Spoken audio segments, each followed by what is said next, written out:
Good afternoon, everybody, and welcome back. It's a lot happening in the village since last time we had a webinar, and I welcome you and thank you for joining us in our first Back to Business Speaker Series about JobKeeper and Beyond. Before I commence, I would like to acknowledge that the Hunter Business Chamber operates across the traditional lands of the Ogden and Worimi people. We pay our respects to their elders past, present and future knowledge holders. And I also extend a warm welcome to any Indigenous people who are joining us here today. So this series is designed to provide advice, tips and tools to owners, operators and managers of small businesses on the matters that are in front of mind as we navigate the changed business environment. And that word change is definitely needs emphasis, doesn't it? We sought advice from our members following our last series of what they wanted to hear about in this next series, and I thank those who completed the survey and offered feedback to us to give us guidance on what we could do. This has been a watershed week for business, and we learned from the federal government of their plans to continue JobKeeper in the next 6 months, as well as the economic update, which one of our speakers will give us some details on shortly. And while the extension to JobKeeper schemes avoids for now the fabled fiscal cliff that we've been dreading, the modification of the scheme poses new questions, some of which we hope to address for you here today. The resurgence of the virus and the threat of further restrictions also shown up questions of uncertainty for some business owners, and we'll speak to how to use the lifeline offered by JobKeeper 2.0 to revise and perhaps reset your business model. We've also had news on the state of the economy, as I noted, and we'll hear about the implications for that as business as well. So to take us through all this, we've got a spectacular roster of speakers with us today. Firstly, Mark Frost is the Chief Economist of Business New South Wales. Welcome, Mark. Thank you. We've also got Natalie Mitchell. Natalie is the Director of Capital Office Business Solutions, a business management consultancy. Natalie is also a board member of both Business New South Wales and the Hunter Business Chamber. Hello to you, Natalie. Hi. And last but not least, Kyle Scott, an Associate Director of the Australian Business Lawyers and Advisors, and heads up the excellent team at the Newcastle ABLA office. Thanks for joining us again today, Kyle. No worries, Bob. Thanks for having me. No problem. Also got Amy Delore from the Hunter Business Chamber, who will assist me in facilitating the discussion and the audience questions today, and also Jack Ancliffe from Oasis Media, helping to guide things along because I'm still not up to speed when it comes to things Zoom. Amy will be keeping an eye out for questions on the chat panel, so please feel free to post your questions anytime during the discussion, and I thank people that did log questions prior to the event for doing so. We'll try and cover those off.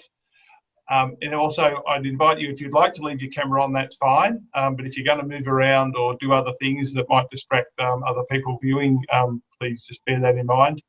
And also note that we do record these sessions. However, we only record the speaker view. So only our guest speakers and facilitators will appear on the playback video.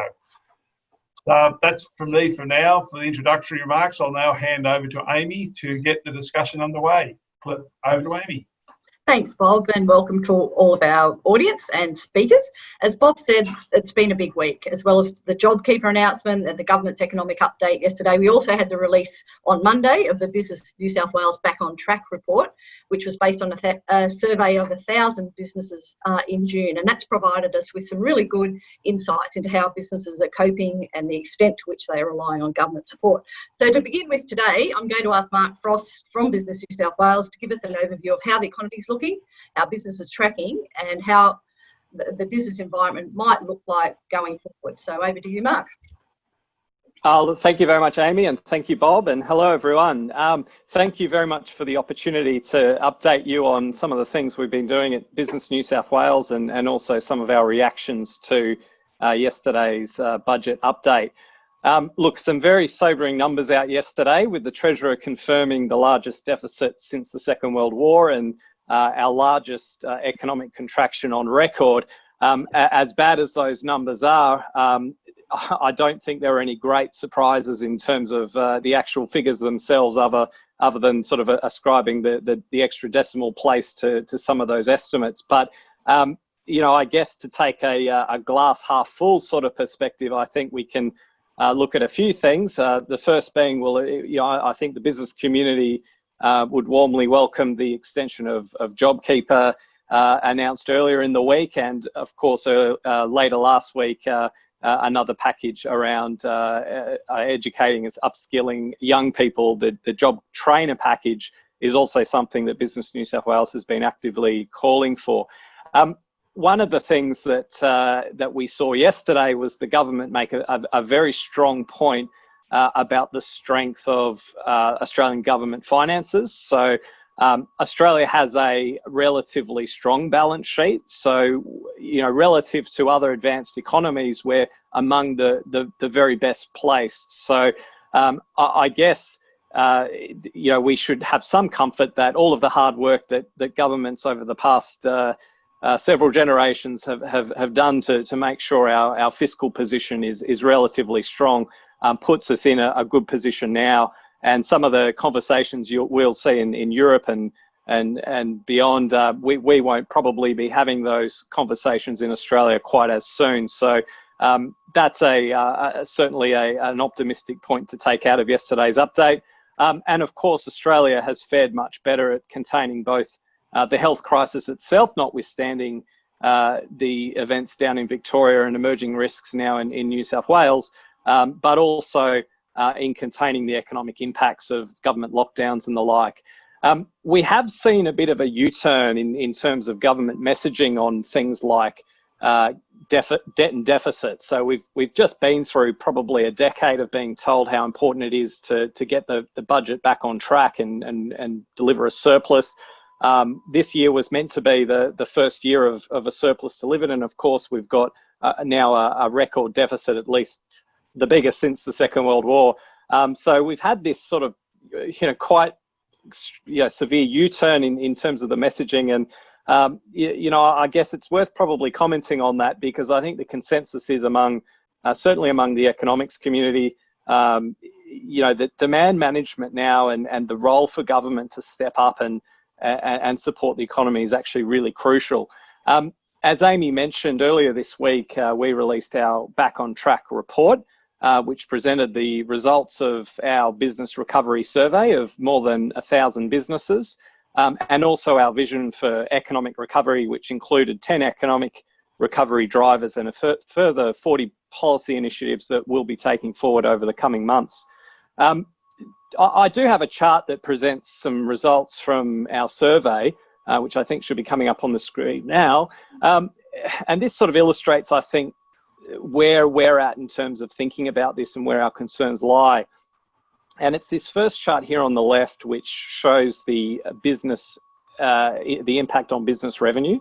And look, overall, when we asked our businesses that responded to the surveys, we asked them, how much had their revenue fallen relative to compared to where they expected it to be. And average revenue had fallen by 43%, which is pretty huge. Of course, there's a lot of there's no sort of single experience across the economy, and there'll be some businesses that have no revenue and some that have been barely affected at all, if not have actually had a strong trading environment since COVID started. But across the average, the drop was 43%. One of the things we tried to do was understand how we can sort of break that down into the different causes and factors. So the first we looked at was government restrictions. So businesses being told essentially that they can't open or they have, can only serve takeaway or whatever. And that accounted for about half of that revenue drop. But, the one that we're quite concerned, though, is the lack of customer demand category, which accounted for about a third of it. And the reason we're concerned about that is because, government restrictions are an administrative decision of government.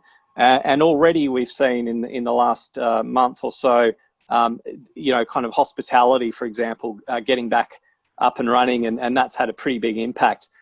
But it's really hard and really tricky to get that, private demand back up and running. And of course, this is sort of the second round effect of that first wave of government restrictions. So as businesses and households have lost a really important source of revenue, they've cut spending, they've looked to reduce costs, they're not investing, and that has a flow-on impact throughout the broader economy. So one of the things that our Back on Track report that we released earlier in the week focuses on is the need for government to boost incomes until private demand recovers.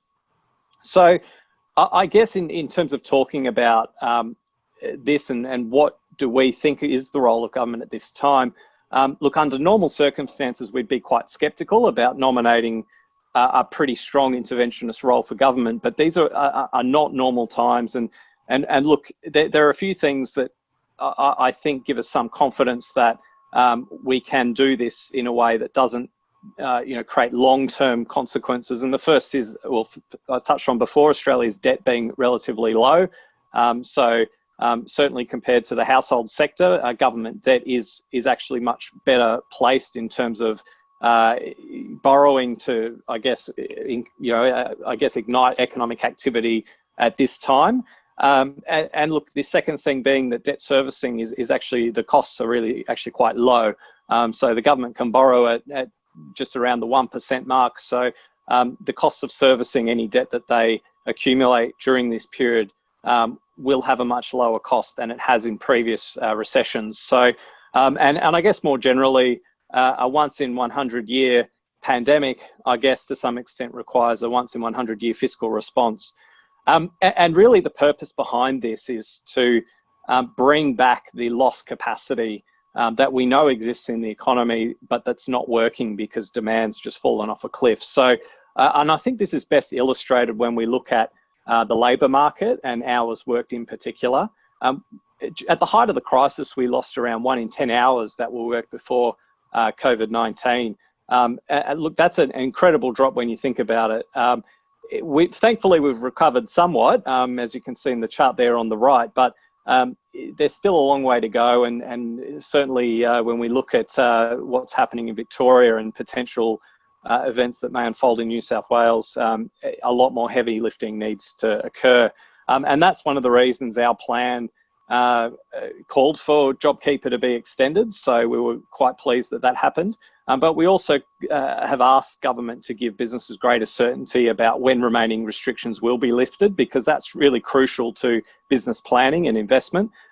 We've also asked for governments to sign a compact to return unemployment to below 6%, because I guess we believe that what gets measured happens. So we think that's quite important. But of course, it's the policies underneath that are most important. And that's why we've also called for a youth jobs guarantee to ensure that we don't lose a generation of skilled workers as a result of this crisis.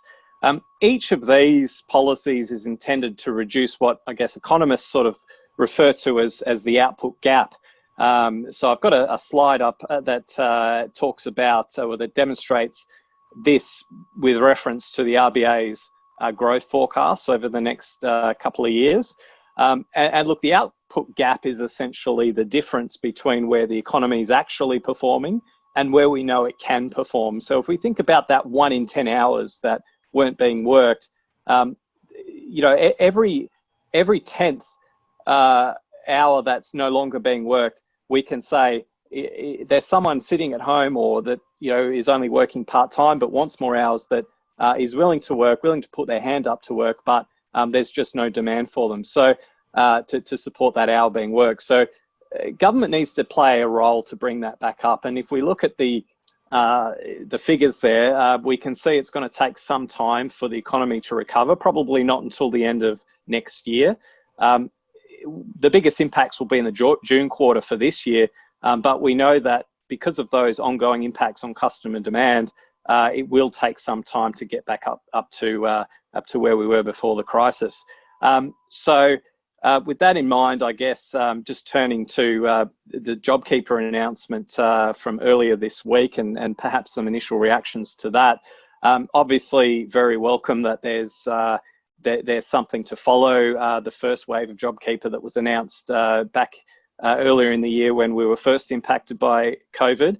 Our survey, and I've got some results to present up on a chart there, that it was very clear that businesses would not be ready if there were to be a sharp withdrawal of JobKeeper in September. So we had 2 in 5 businesses tell us that they'd actually be closed if it were not for JobKeeper. 1 in 3 don't have a plan for when payments stop. And crucially, 1 in 2 indicated that they wouldn't be able to maintain their current hours and headcount. So I guess this underscores the need and why we were pleased that the government acknowledged the need to continue some sort of assistance package to make sure we don't have this kind of cliff that we're facing. But they're at the same time they're walking, a fine line between supporting businesses and weaning the economy off JobKeeper. So I just probably want to make a point about JobKeeper 2.0 and just to sort of highlight that I don't think it's actually going to be a panacea. The tapering arrangements will mean that there's a significant reduction in the economic stimulus that JobKeeper provides. So we're expecting a 60% fall of workers covered by JobKeeper payments through, I guess, the eligibility criteria that has to be resubmitted, but also the reduced payments themselves. So currently JobKeeper contributes about $12 billion a month to the economy in income support. JobKeeper 2.0 will be worth about $3.5 billion come the December quarter. So that's a pretty big drop, and only $2 billion in the March quarter next year. So we're actually talking about a $10 billion monthly headwind come the implementation of JobKeeper 2.0 arrangements in the first quarter next year. So I guess just sort of the takeout and looking at everything, much more support will be needed in the October budget, and we'll be looking for much more support in terms of both tax cuts, and that's something that has been, I guess, suggested already, but also targeted industry assistance, because we know that not all industries have been affected in the same way. So these are some of the things that we'll be looking to and continue to sort of make the case for. But I guess to sort of start the rest of the conversation today about the new package, we do think that more will need to be done, and we know that there are already some concerns around businesses that might miss the eligibility criteria and what it means for them. So look, that's my overview. So again, thanks very much for the opportunity, and look forward to the rest of the discussion. Great, thanks, Mark. That's a really good summary. And we welcome any questions on what Mark had to say now or later on in the webinar. JobKeeper, of course, is on the word on the lips of many in business this week and has been for several months. And the team from ABLA have been keeping close watch on the policies and around JobKeeper and the issues and questions that are coming up from business since it was introduced 4 months ago. So we're going to go to Kyle now to get an outline of the changes to the scheme and what they may mean for business. Thanks very much, Amy. Afternoon, everybody. So as Mark was speaking about a moment ago, on Tuesday, the federal government did announce that the JobKeeper scheme will be extended for a further 6 months, which is obviously a very welcome announcement for many businesses out there. It will be quite different to the existing scheme come the 28th of September. So it will be continued, albeit in quite a modified form. I have a slide there which kind of gives you a summary of some of the changes. So there will be a tapering down and a phasing down of the subsidy over that subsequent 6 months, which commences on the 28th of September. Now, if you think back to March when the scheme was announced and implemented, the original scheme and the existing scheme, it was implemented quite quickly, as was appropriate at the time. But as we've seen, there have been, I describe it, a few curious features of the existing JobKeeper scheme. There was a government review of the scheme in June, which identified some of these trends. One example is the fact that there is a flat $1,500 fortnightly payment for all eligible employees. And of course, there's many employees, part-time or casual, working relatively low hours. And so as a result, they were receiving $1,500 a fortnight, which was a windfall gain compared to what their ordinary hours and ordinary pay might have been. So that was one of the curious features. The other curious feature was that a business needed to demonstrate their eligibility, and they needed to be eligible in respect of one of the months within the 6 month JobKeeper time period. and that required a projected decline in turnover of 30% for most businesses, 15% for charities, and 50% for businesses with revenue over 1 billion. So for most, it was 30%. But once you were eligible for one of those months, you could then claim for the whole 6 months. And so there was no kind of mechanism to turn off the tap for businesses that bounced back quite quickly. So those were some of the curious features of the scheme, which will be addressed in the modified extended scheme that's going to come into effect from the end of September. If I move to a slide, I have a graph which shows you some of the figures. So these are the key aspects of the scheme going forward. You'll see there that up to the 27th of September, it was that flat 1,500 fortnightly payment. Didn't matter whether an employee was full-time, part-time or casual. From the 28th of September, and they've put this into 3 monthly periods. So a 3-month period from the 28th of September to the 3rd of January, those amounts would be tapered down to 1,200 for what the slide describes as full-time employees and 750 for part-time employees. And then that's tapered down further for the subsequent 3-month period. Now, the interesting thing about that is it's not based on whether you are in fact a full-time employee or a part-time or a casual in the employment law sense. It's based on the number of hours that you worked in the monthly period prior to the 1st of March. And this is important because some people might think that what you do is you have a look at the hours that the employee works, say for the fortnight commencing 28 September, and they get the subsidy based on the hours they're working at that time. That's not how the scheme will operate. You have to look at the 4 weekly pay cycle prior to 1 March, and identify whether the employee worked more than 20 hours or less than 20 hours.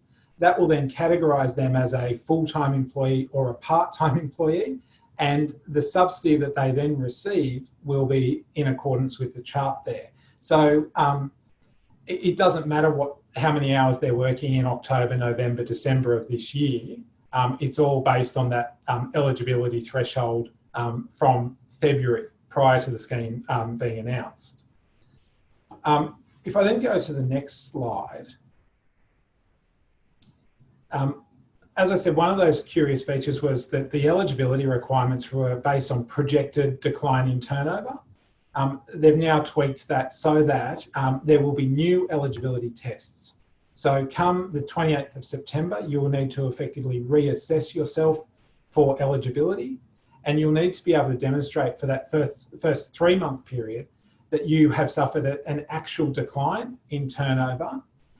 And so for that first 3-monthly period, you'll need to demonstrate that actual turnover decline for both the June quarter and the September quarter in order to be eligible. And then for the second 3-monthly period, you need to be able to demonstrate that you've got that turnover decline for June, September and December quarters. So for many people, many businesses, it may be that the tap will turn off come the 27th of September. The same thresholds will apply, whether it's 30% decline, 15% or 50%.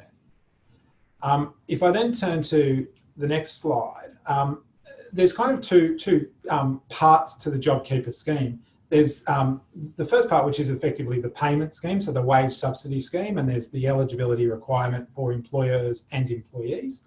And then the second part of the scheme is that if you are a business that's eligible for JobKeeper and in receipt of JobKeeper payments, there are some new provisions in the Fair Work Act that came in and they accompanied the commencement of the scheme, whereby JobKeeper businesses had these powers to make JobKeeper-enabled directions.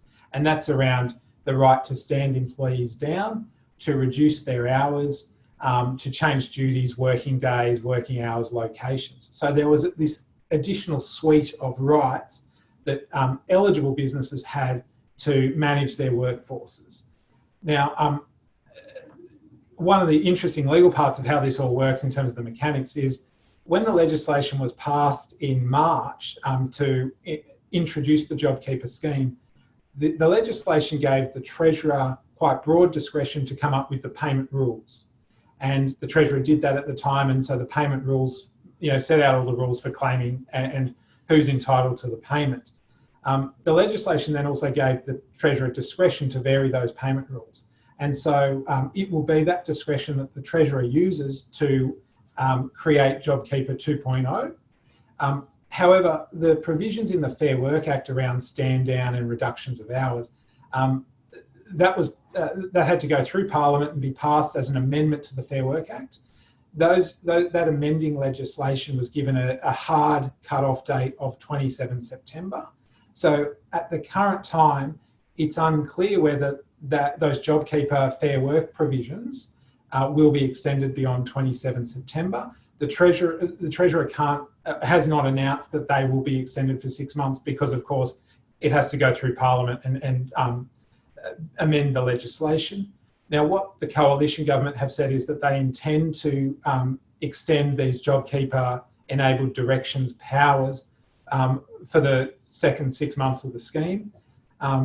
And they've flagged what they'd like to do is allow those powers to be used not only by businesses who continue to receive JobKeeper payments, but also businesses, what they call legacy businesses. So that is, if at any time during the first 6 months you were eligible and you received payments, and then you no longer met the eligibility thresholds come the end of September, so you're no longer participating in the JobKeeper scheme, you can still rely on the Fair Work provisions to keep employees stood down, or if you have implemented a partial stand down, so a reduction in hours, you can continue that arrangement for the second 6 month period. At the moment, the ALP have indicated that they are supportive of extending the Fair Work provisions to businesses who continue to be eligible, but that they would want to see some justification as to why legacy businesses should be able to continue to utilise those provisions. I think those provisions are important because at the moment, obviously the entire scheme is designed to retain employees and keep them on until the business can recover.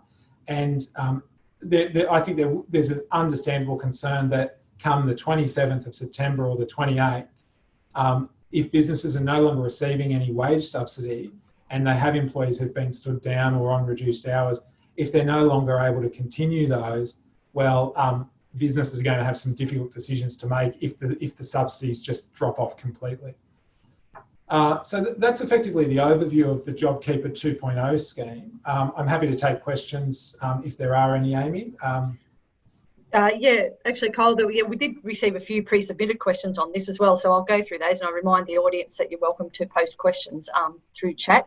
One of them is, if an employee elected not to participate in JobKeeper with a business because they got a temporary job elsewhere, could that person then elect to take JobKeeper if the temporary job goes away, which in the case of the person who asked the question is expected to happen later this year? Yeah, it's a tricky one because the rules around the payment scheme is quite prescriptive. So what we do know, and what I should say is the announcement was made on Tuesday, but the new payment rules for the JobKeeper 2.0 have not been published, so we haven't seen the detail of those. And there's no rush really because the scheme's not going to come in until the 28th of September. But what we know at the moment under the current rules is that an employee cannot claim JobKeeper through two employers, and that if you are a permanent employee with one employer and a casual with the other, you must claim it through the permanent, in respect of your permanent employment. Otherwise, if you've got two permanent roles, the employee can effectively choose which employer they want to get the subsidy through. What you can't do though, and the rules are a little bit technical, but they basically say if you can't submit a new nomination form with a new employer if you've already submitted a nomination and made a nomination through another employer. The purpose of that is to prevent double dipping. But under the question here, the scenario is that the employee's second employment will cease, and at that time they'll no longer be receiving any subsidy. So can they claim it through the new employer? We'll have to wait and see how they deal with that in the payment rules. I think logically they should be able to, but under the current rules, it says when you submit the nomination form, you have to make a declaration that you haven't submitted another one.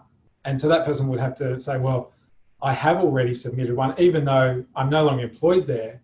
So let's see how they draft it. Really tricky one. I'd suggest the person who asked that question circle back when the payment rules come out and get some advice on it, because it is quite a technical question. Okay, we've got another one here from someone who has a part-time employee who was working over 20 hours a week immediately prior to COVID, so presumably through February, but their normal hours are fewer than 20 hours. So is that person then classified as part-time or full-time, given the 20-hour cutoff? Yep. So subject to the rules saying otherwise, what the Treasury fact sheet says is that it is based on hours worked, an average of the hours worked during the 4 weeks prior to 1 March. So it doesn't distinguish between ordinary hours and overtime hours. So if a particular employee is working overtime and working more than their normal hours, it's based on the actual hours they work. But what we do know is that they will provide the ATO with discretion where an employee's average hours in the February period are not usual. So for example, during February, there were many employees on leave, volunteering, fighting the bushfires, for example. You'll have other employees who were just on annual leave. You might have people who are on parental leave or whatever. So there'll be plenty of circumstances where employees' hours in the Feb month prior to 1 March were not typical. And so what they will likely do is develop alternative tests, like they have already for the alternative test for turnover decline. So they've flagged that will be in the rules and that the ATO will have discretion to deal with that. Yeah, we're in this interesting time, aren't we, where policies are announced and the rules are developed retrospectively. Another one that I think a lot of people will be asking is around the all-in rule. So the understanding of many businesses is that staff all had to be offered JobKeeper back in March, that they couldn't pick and choose which employees received it. Is that the case with JobKeeper 2.0, or can they let some staff go and put the rest on JobKeeper?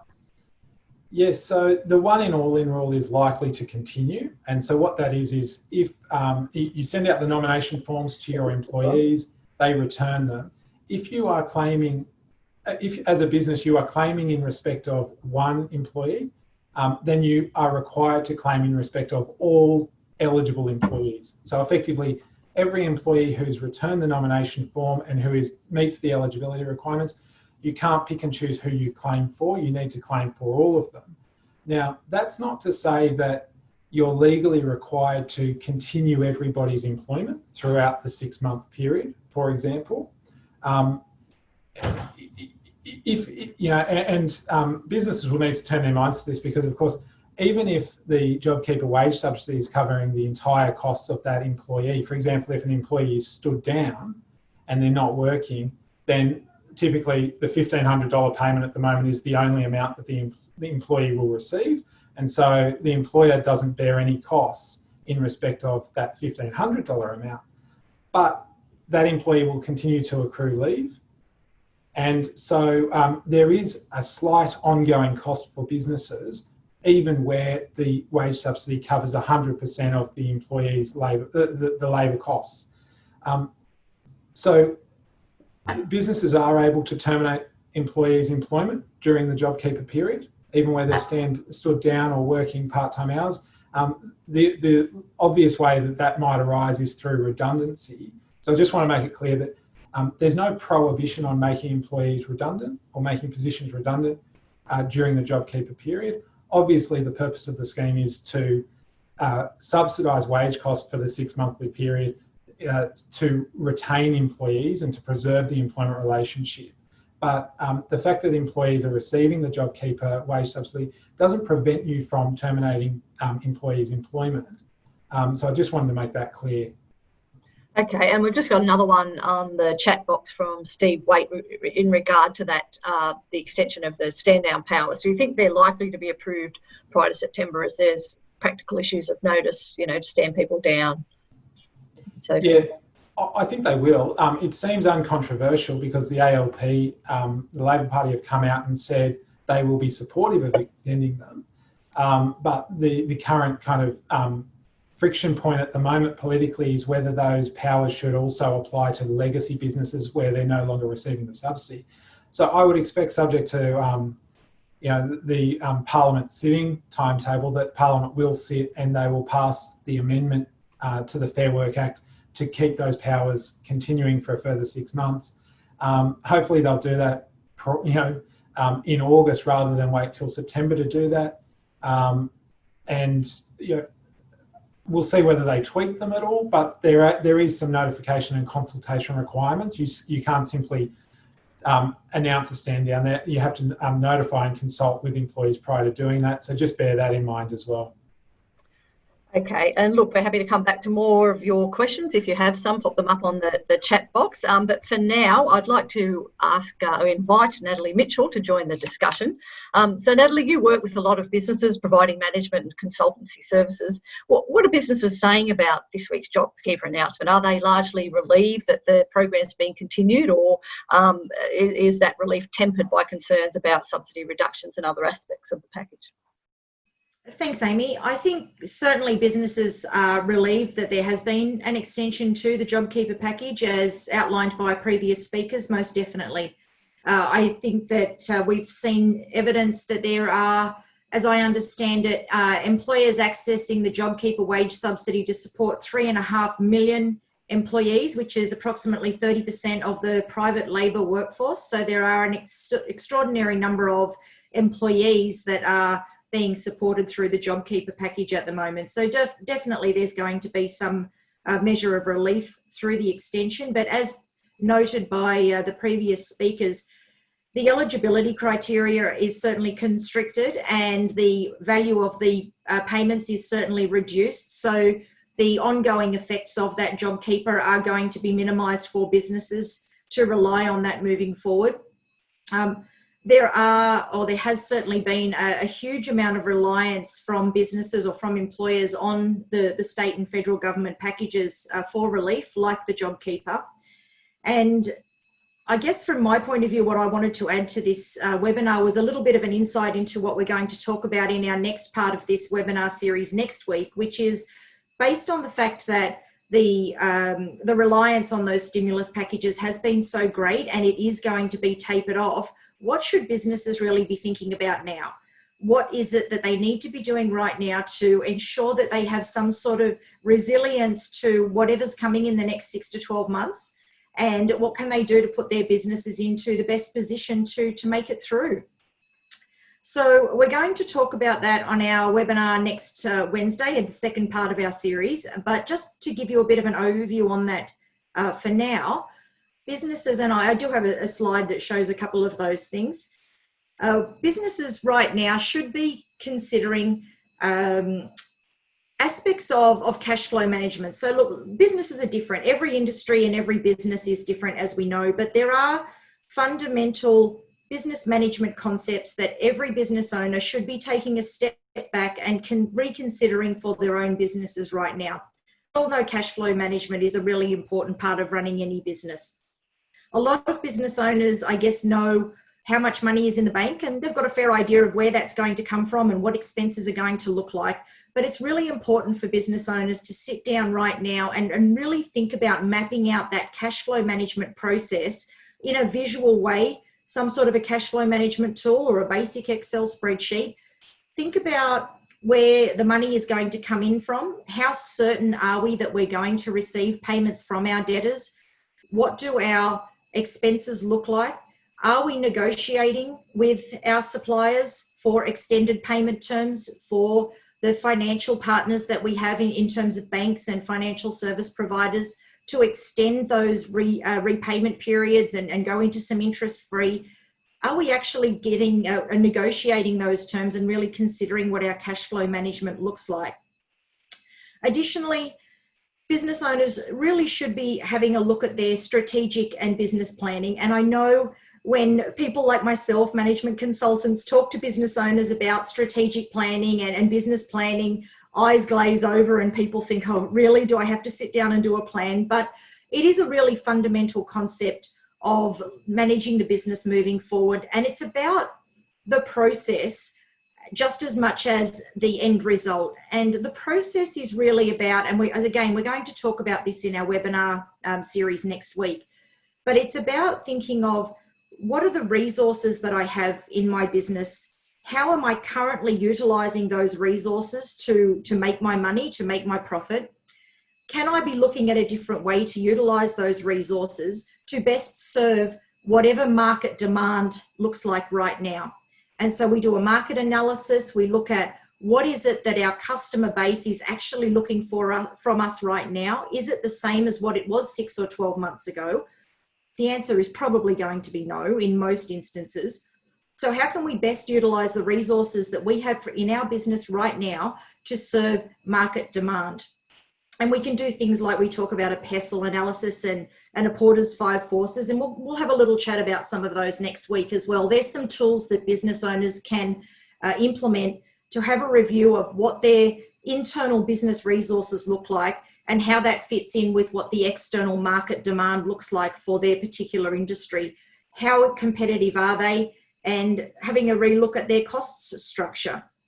So, and again, I said we'll talk about this in the webinar next week, but having a look internally and externally at your market and your business right now is really important to understand how you might be able to manipulate what you had been doing previously to fit the current economic environment that we find ourselves in, to ensure that your business is viable in 6 months, 12 months, and 18 months down the track.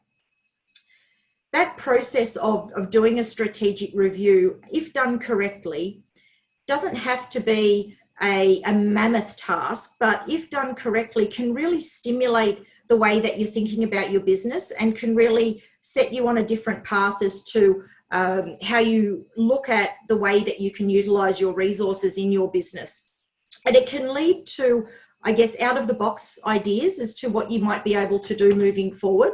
So some of the examples that I wanted to just share with you that I came up with while I was thinking about this webinar were, say, the supply chain. You look at your business and you've got a gap in the supply chain. You're struggling to obtain some fundamental part of what you need to be able to make your products or provide your services. You're not going to be the only person that is struggling to find that particular product or that's finding a gap in that supply chain. So is there some way that you can utilize the resources in your business to fill that gap? Can you actually meet that need for that supply chain gap yourself?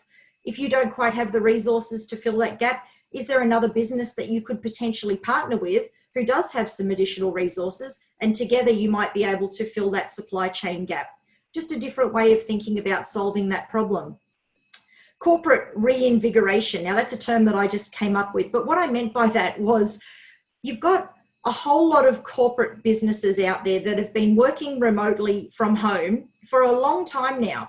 People are starving for, I guess, physical face-to-face contact. And whilst we do have to be very careful with promoting those face-to-face meetings, and certainly a lot is being done via Zoom and remote working at the moment, if you're I guess, in the accommodation and tourism industry, obviously you're really struggling at the moment. You've got an accommodation venue, you might have some land out the back or some garden area or something. Is there a way that you could think of approaching some of these corporates where they've got a big workforce that have been remote for a long time and say, hey, come to our place. We've got a really COVID-safe environment. Let's get your workforce together for a couple of days for some face-to-face.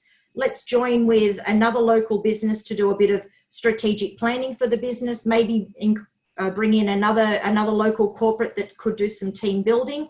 Think about a different way that you might be able to utilize the resources that you've got in your accommodation space to provide a different way of meeting the market demand. And then just lastly, very quickly, we know that we've had an announcement on the job trainer scheme. I think it's about $2 billion, Mark, correct me if I'm wrong, that's been nominated to put into that scheme. So the government is really looking to promote retraining and upskilling of our labour force.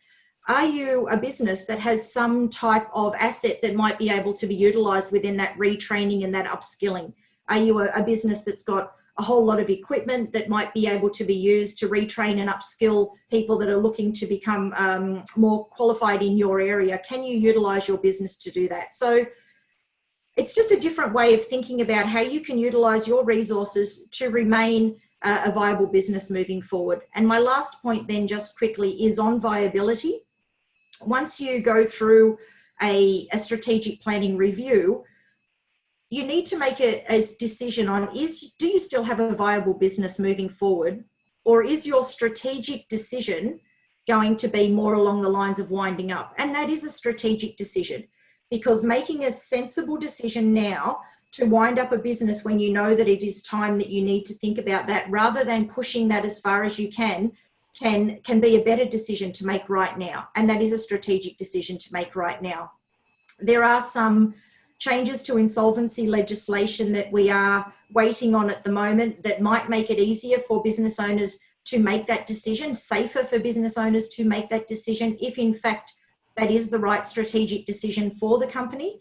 And we will talk about that a little bit more next week as well. But I just wanted to raise the point that winding up is a strategic decision and can be a sensible strategic decision for businesses right now. So Amy, I think I'll leave it there, and we'll go into that a little bit more depth next week, unless there's any questions. Thanks, Natalie. I just, look, there's a lot to cover there in terms of that business planning thing, but from just that holistic point, I just want to go back to a point that Mark mentioned. Mark, you said that there was an expectation that there will be a fall in the eligibility, excuse me, for businesses to receive JobKeeper. We've just seen the regional stats come out, the unemployment stats come out, and we thought they might have been levelling off over the last month before we get to that period at the end of September and then see another jump, but we saw another slight increase. What's your feeling of how that this next piece of this fall in eligibility might produce, and what would it look like in terms of your thoughts around jumps in the unemployment rate? So one of the things that has been, a lot of economists have been looking at the labour force stats, and there's been a bit of debate about what's the best way to kind of look at them. And one of the reasons I used that hours work chart earlier was because that really is truly the best characterization of how much labour is being utilised out there in the economy. So one of the things we saw was that the unemployment rate didn't jump quite as sharply as what I think people had thought it might before some of those first stats came out. So, I mean, we're still at, in the 7% range. But one of the things those figures miss out is the massive number of people that have stopped looking for work. So they just exited the labour force altogether. So when you look at the number of unemployed persons, it doesn't look quite as bad because they're not classified as unemployed anymore. But when you look at employed persons, that's fallen dramatically. But going back to that hours work chart, what we have seen in recent, or certainly in the month of June, we saw a recovery about, so, to the extent that we lost, 10 in every 100 hours that were worked before the crisis, we've recovered about 4 of those hours. And I think most of that's due to some of those restrictions lifting. But to Bob's question and point, I think getting the final 6 back, those final 6 hours back up is going to be the tricky part. Now, to some extent, JobKeeper is probably supporting a lot of people, at least, in terms of on paper being still classified as employed. And as that starts to wind back, we'll see those, that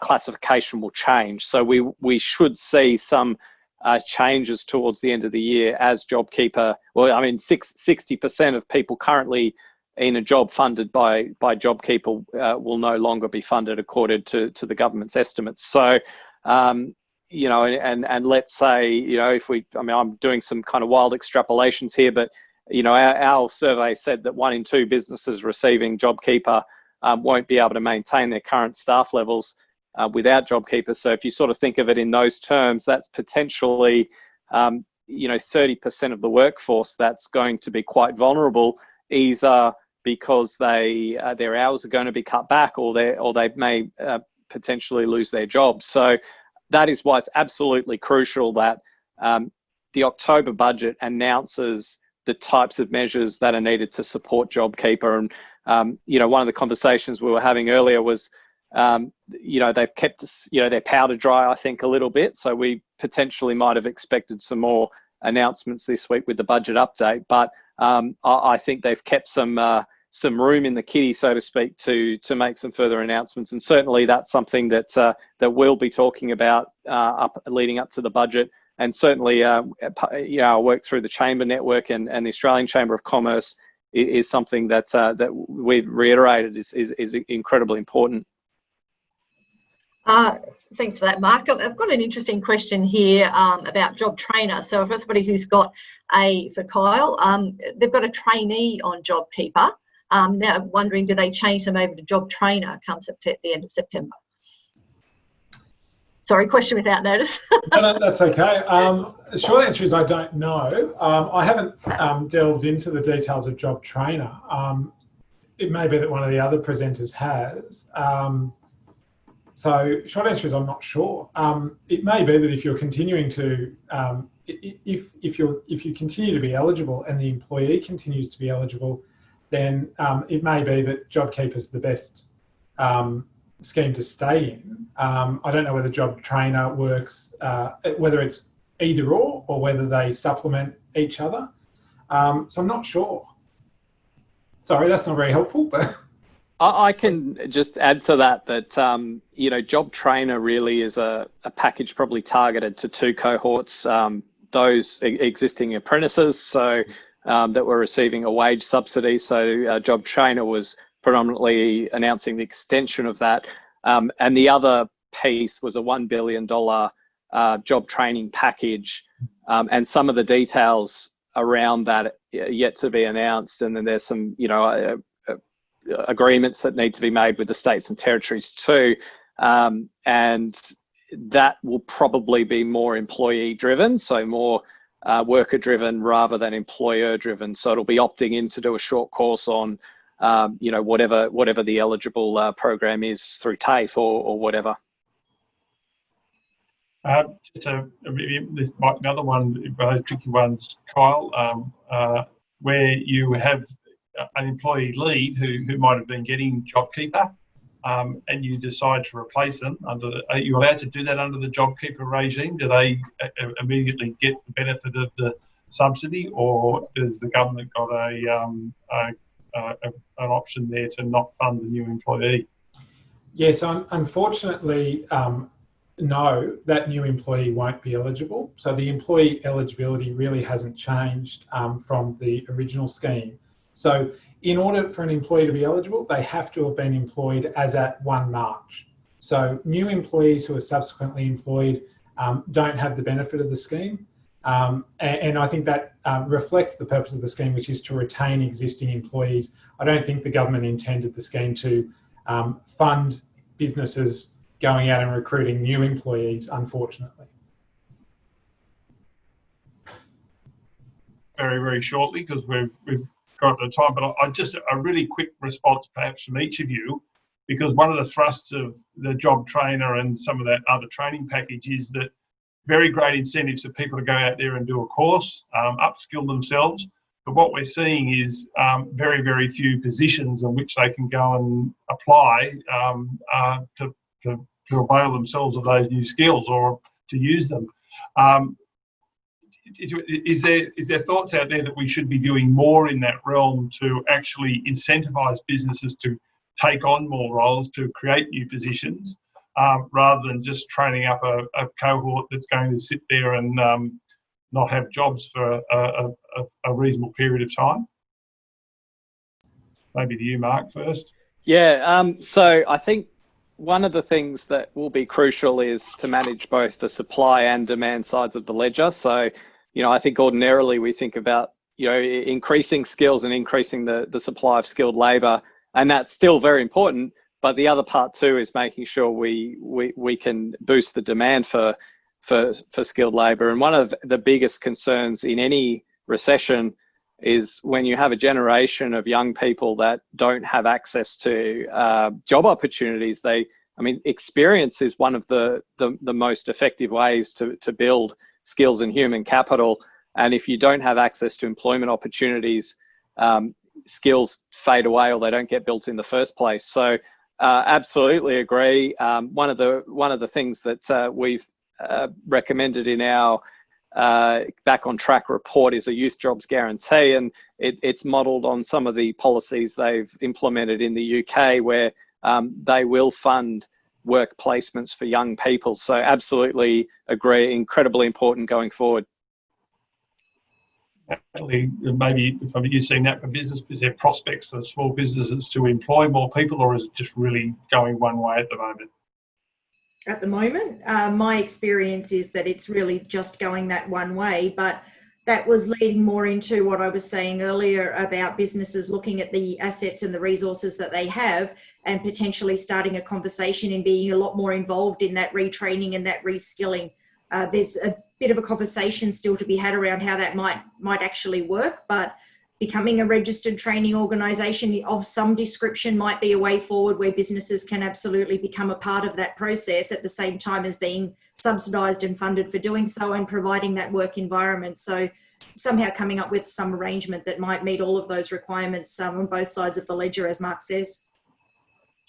All right. Well, thanks for that. Unless you had anything else to add, Kyle, No. All right. Well, we have run out of time.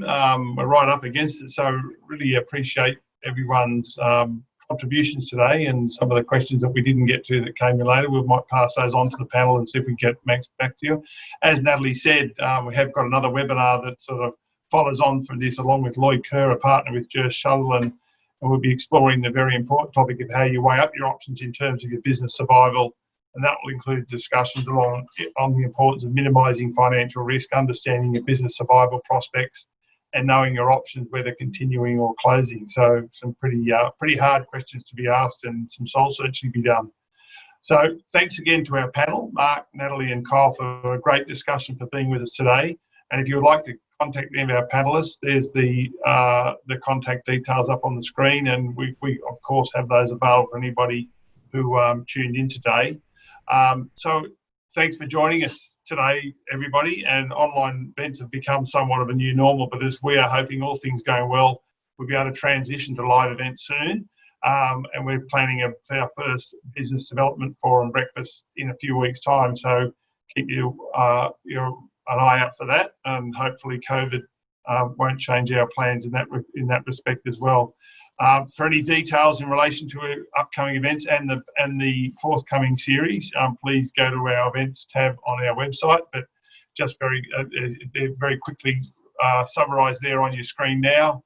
So commencing on the July, we've got Natalie and Jersh Sutherland or Lloyd Kerr talking about those issues of weighing up your business options. And then a further series, Coping with COVID, Seizing Opportunity, and the Business Development Forum, which we hope to be a face-to-face event planned for August the 19th. So thanks again, everyone, for your attendance today. Really do appreciate it. I could hear the virtual applause as I speak for our speakers, and I'll of course give them the virtual bottle of wine for their contribution and being with us today. And I'm sure they'll enjoy that over a virtual meal or a virtual whatever at some time soon. So thank you, everybody. And bye for now.